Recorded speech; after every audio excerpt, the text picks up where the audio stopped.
Salut à tous, c'est Baisanka et du coup bienvenue à tous sur cette nouvelle vidéo. Aujourd'hui on va parler de quelques informations sur Fortnite, j'ai du lourd à vous annoncer et des infos un peu moins intéressantes, mais j'ai fouillé partout sur Twitter et sur Reddit pour pouvoir vous faire une petite vidéo d'infos dès le matin. Je sais que vous aimez ça, alors n'oubliez pas le petit pouce bleu qui fait plaisir.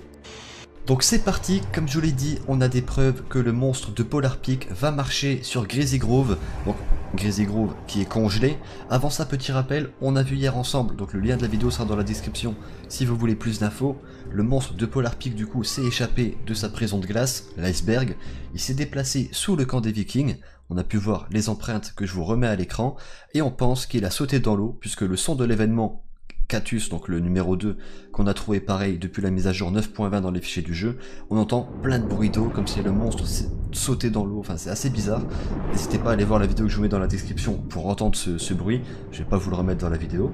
Et depuis, du coup, le modeur du coup sur Twitter, Lucas7Yoshi du coup a retrouvé deux empreintes, donc celle-ci, que je vous mets à l'écran, donc on peut le voir, hein, événement Catus Id, Mesh S Catus monte, donc empreinte de Catus, on sait toujours pas vraiment ce que c'est, mais à mon avis c'est le nom de la chose, le monstre de Polar Peak. Et ici je vous mets une deuxième image, on peut voir du coup des empreintes, et tout en haut on peut voir écrit Frozen Greasy.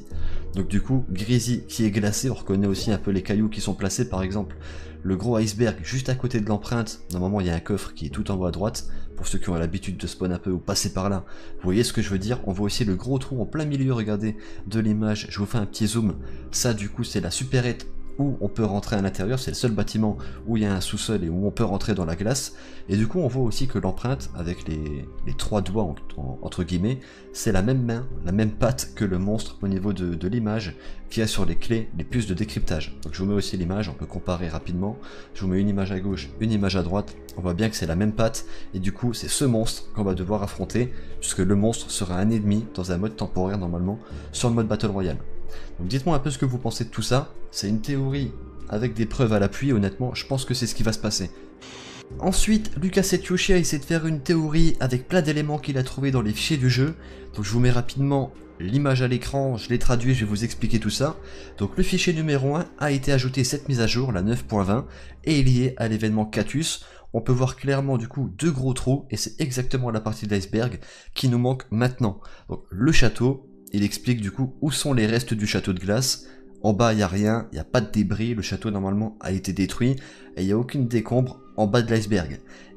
Vous allez voir peut-être pourquoi par la suite. Ensuite, le fichier numéro 2 a également été ajouté et est lié à l'événement Catus. Cette étrange chose de château de glace a des connexions avec une texture qui s'appelle Water Bubble, donc la boule d'eau en quelque sorte.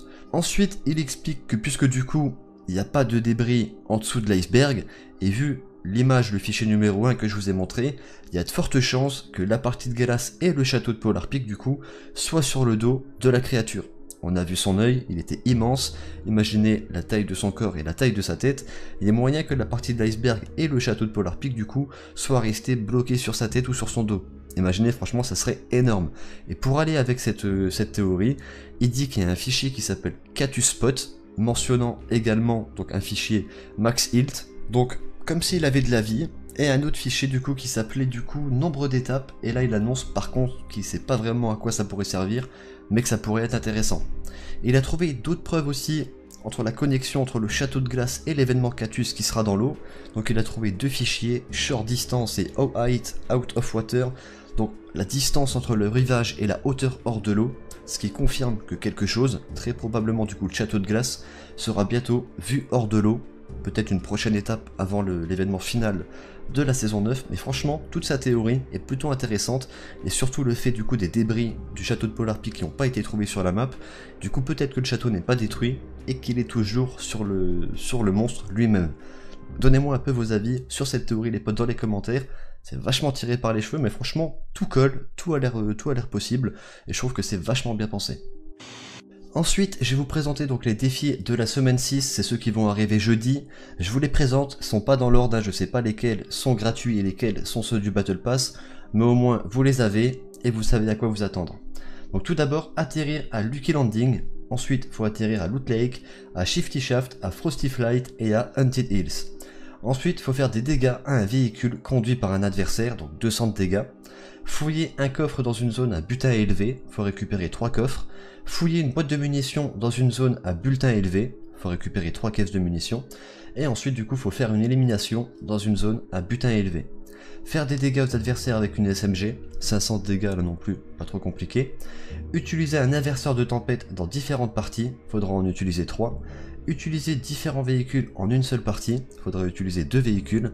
Et éliminer des adversaires dans le bloc ou Fatal Field, du coup faudra faire 3 kills. Honnêtement, au niveau des défis, c'est pas très compliqué.